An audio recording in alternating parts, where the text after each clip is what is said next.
মৰিগাঁৱত বীৰ লাচিত সেনাই ৰাইজৰ সহযোগত এখন হোটেলত বিক্ৰী কৰি থকা অৱস্থাত জব্দ কৰে গো মাংস। মৰিগাঁও চুলতান হাস্পতাল এণ্ড ৰিচাৰ্চ চেণ্টাৰ নামৰ ব্যক্তিগত চিকিৎসালয়খনৰ কাষতে গঢ় লৈ উঠা হোটেলখনৰ বিৰুদ্ধে দীৰ্ঘদিন ধৰি উত্থাপিত হৈ আহিছিল অবৈধ গো মাংস বিক্ৰী কৰি অহাৰ অভিযোগ। চিকিৎসালয়খনত চিকিৎসা গ্ৰহণ কৰিবলৈ অহা বহু হিন্দু ধৰ্মাৱলম্বী লোকে খাদ্য খাবলৈ যাওঁতে হোটেল কৰ্তৃপক্ষই গোপনে গো মাংস খুৱাই অহাৰ কথা ইতিমধ্যে পোহৰলৈ আহিছে। লক্ষণীয়ভাৱে হোটেলখনত নাম ফলকৰ লগতে নাছিল কোনো ধৰণৰ খাদ্য তালিকাৰ ফলক। এক বিশেষ খবৰৰ ভিত্তিত বীৰ লাচিত সেনাৰ মৰিগাঁও জিলা সমিতিৰ সৈনিকসকলে হোটেলখনত চাহ খোৱাৰ চলেৰে অভিযান চলাই গো মাংস বিক্ৰী কৰি থকা অৱস্থাত হাতে লোটে কৰায়ত্ব কৰিবলৈ সক্ষম হয়। দীৰ্ঘদিন ধৰি হোটেলত চোৰাংভাৱে গো মাংস বিক্ৰী কৰি অহা ব্যৱসায়িক প্ৰতিষ্ঠানখন বন্ধ কৰি দিয়াৰ লগতে মৰিগাঁও জিলা প্ৰশাসনে বিধিগত ব্যৱস্থা গ্ৰহণ কৰিবলৈও দাবী জনাইছে বীৰ লাচিত সেনা মৰিগাঁও জিলা সমিতিৰ লগতে সচেতন মহলে। গৰিষ্ঠ সংখ্যক হিন্দু ধৰ্মৰ লোকৰ বসতি প্ৰধান অঞ্চলটোত দীৰ্ঘদিন ধৰি গো মাংস বিক্ৰী কৰি অহা ঘটনাই সমগ্ৰ জিলাখনতে চাঞ্চল্যৰ সৃষ্টি কৰিছে। আনহাতে হোটেলখনৰ পৰা প্ৰায় ৩০ মিটাৰ দূৰত্বতে এটা লক্ষী মন্দিৰ থকাৰ পাছতো এনেদৰে গো মাংস বিক্ৰী কৰাক লৈও প্ৰশ্ন উঠিছে। ঘটনাস্থলীত মৰিগাঁও আৰক্ষী উপস্থিত হৈ দুজনক ইতিমধ্যে আটক কৰি মৰিগাঁও সদৰ থানালৈ নিয়া পৰিলক্ষিত হয়। আজি আমি যেহেতু আমাৰ মৰিহিৰা গাঁও আমাৰ স্থানীয় আমি বাসিন্দা হওঁ, গতিকে আমি আমাৰ চুলতান নাৰ্ছিং যিখন আমাৰ সমীপৱৰ্তী এখন দোকান আছে, সেই দোকানখন আমি চাহ খাবলৈ আহিছিলোঁ আৰু চাহ খাব আহোঁতে আমি ইয়াতে আমি এটা আজব এটা খণ্ড দেখিবলৈ পালোঁ যে চাহ বিচাৰোঁতে আমি বোলো এবাৰ চালোঁ যে কি আছে কি নাই। তেওঁলোকে ইয়াতে মানে এটা কি কয় নাৰাখিবলগীয়া বস্তু ৰাখিছে। গতিকে আমি কোনোদিন আমাৰ মৰিগাঁওখন আমি বিভিন্ন জাতি ধৰ্মাৱলম্বী আমি সন্মিলিত সম্বন্ধই একতা বাৰ্তাৰে আমি সদায় চলি আছোঁ, সদায় চলি যাম।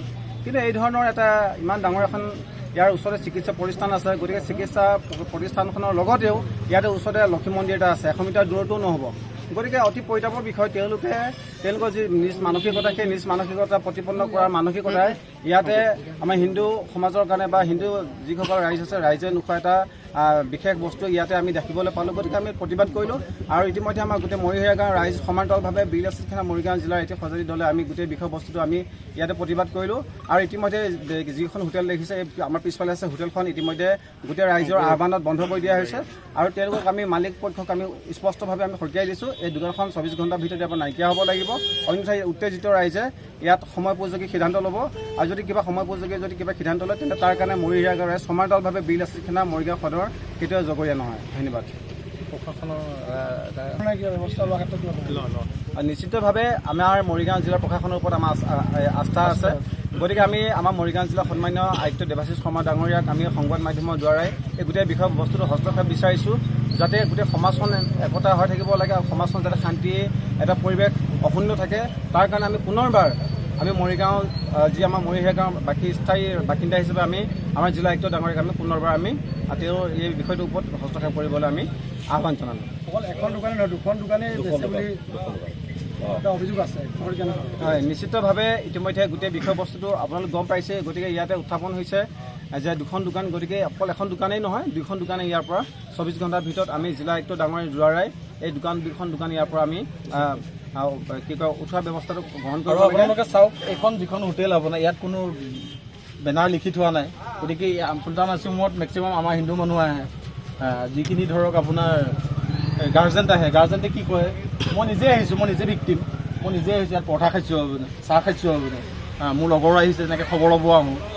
আজি আমি যিখিনি জেগাত তেওঁলোকৰ যিটো আমি বিক্ৰী নকৰিবলগীয়া বস্তু ইয়াত আমি দেখা পালোঁ, তেওঁলোকে য'ত আমাক পৰঠা খুৱাইছে, আমি য'ত চাহ একাপ খাইছোঁ, যিখিনি জেগাৰ পৰা চাহ খুৱাইছে আপোনাৰ ছেম একেখিনি জেগাতে একেলগে আপোনাৰ তেওঁলোকে সেই বস্তুটো একদম মানে অপেনলি ৰাখি থৈছে। কি বিক্ৰী কৰিবলগীয়া বস্তু কি ইয়াত গো মাংস বিক্ৰী কৰিছে, যিটো আমি হিন্দু মানুহে কেতিয়াও সহ্য নকৰোঁ। আৰু চাওক আপোনালোকে আমাৰ ডিপুটি ডাঙৰীয়াই কৈ গৈছে ইয়াত লক্ষী মন্দিৰ আছে। আৰু দ্বিতীয় কথাটো হ'ল কি এখনে ইয়াত কোনো চাইনবোৰ্ড লিখা নাই। এতিয়া আমি মাতিছিলোঁ চুলতান নাৰ্ছিং হোমৰ যিজন মালিক হয় তেওঁকো মাতিছিলোঁ, তেওঁ ক'লে যে আমাৰ ভিতৰত কেণ্টিন আছে, কিন্তু কথাটো হ'ল কি চব মানুহতো আমাৰ মানুহ কেণ্টিনত খাবলৈ নাহে, গতিকে ওচৰত যদি হোটেল পাব খাব আহিবই।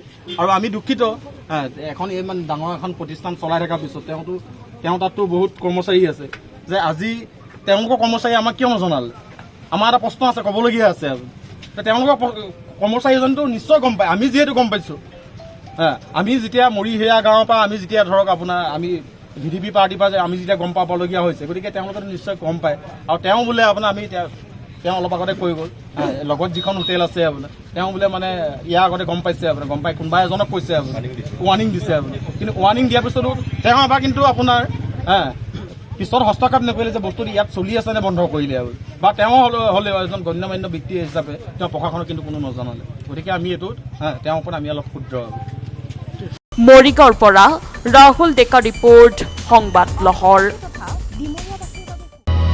অসমবাসী তথা ডিমৰীয়াবাসীৰ বাবে সুখবৰ কামৰূপ মহানগৰ জিলাৰ সোণাপুৰত স্থাপন ডিমছ হাস্পতাল এণ্ড নাৰ্ছিং হোম